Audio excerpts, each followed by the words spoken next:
करीब 200 सालों बाद भारत को एक लंबे संघर्ष के बाद अंग्रेजों की गुलामी से आज़ादी मिली। लेकिन यह आज़ादी देखते ही देखते जश्न से मातम में बदल गई और इसमें लाखों लोगों ने अपनी जान गंवाई, करोड़ों लोगों ने अपने घर को छोड़ा और लाखों महिलाओं ने किसी न किसी तरीके से अत्याचार का सामना किया। और ये सब बहुत दिन पहले से चल रहा था।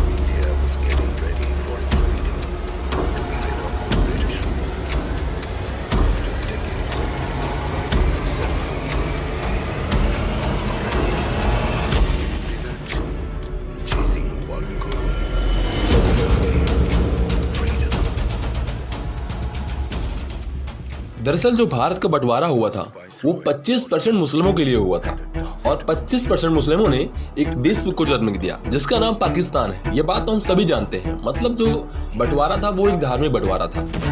लेकिन अगर धर्म की बात करें, हिंदू और मुस्लिम के बीच में लड़ाई की बात करें तो ये बहुत सालों से चलती आ रही है। औरंगजेब के समय में भारत में हिंदू और मुस्लिम के बीच में तनाव काफी ज्यादा बढ़ चुका था। लेकिन धीरे धीरे जब अंग्रेज आए तो ये तनाव कम हुआ और इसका सबसे बड़ा कारण था कि मुगल शासक जो थे वो ढलान पर आ चुके थे और पूरा देश एक तरीके से गुलामी की चपेट में बन चुका था।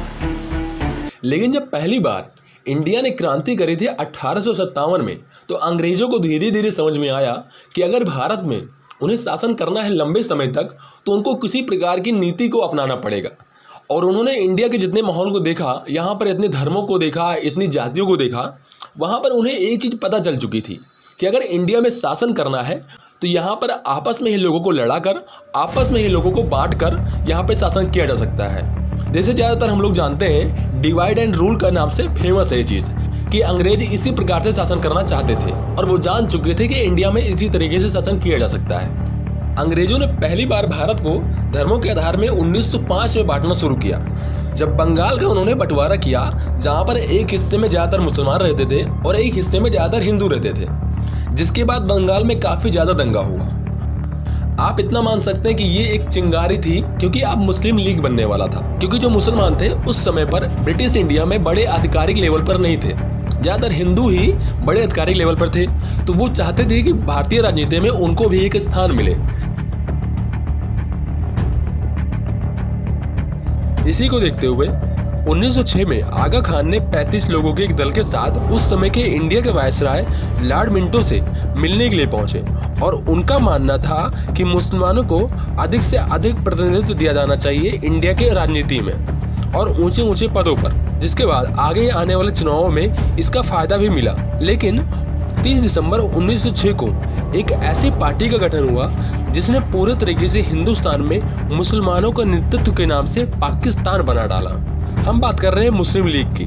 जिसके बाद दूसरी सबसे बड़ी घटना हुई 1921 में जब केरल में मुस्लिम भोपला समुदाय द्वारा विद्रोह किया गया और करीब 1 लाख हिंदुओं ने अपने घर को छोड़कर वहां से पलायन किया और काफी लोग इसमें मारे गए। और आज भी आप देखेंगे जब केरल का मलापुरम जिला है वहाँ पर मुस्लिम मेजॉरिटी मिलती है। इसका सबसे बड़ा कारण यही है कि तब के वहाँ के हिंदू जो थे वहाँ से प्लान कर चुके थे और वहाँ पर इतना ज़्यादा विद्रोह हुआ था कि वहाँ पर कोई भी हिंदू रहना नहीं चाहता था। ये एक ऐसी घटना थी जिससे दक्षिण में भी हिंदू मुस्लिम होने लगा था।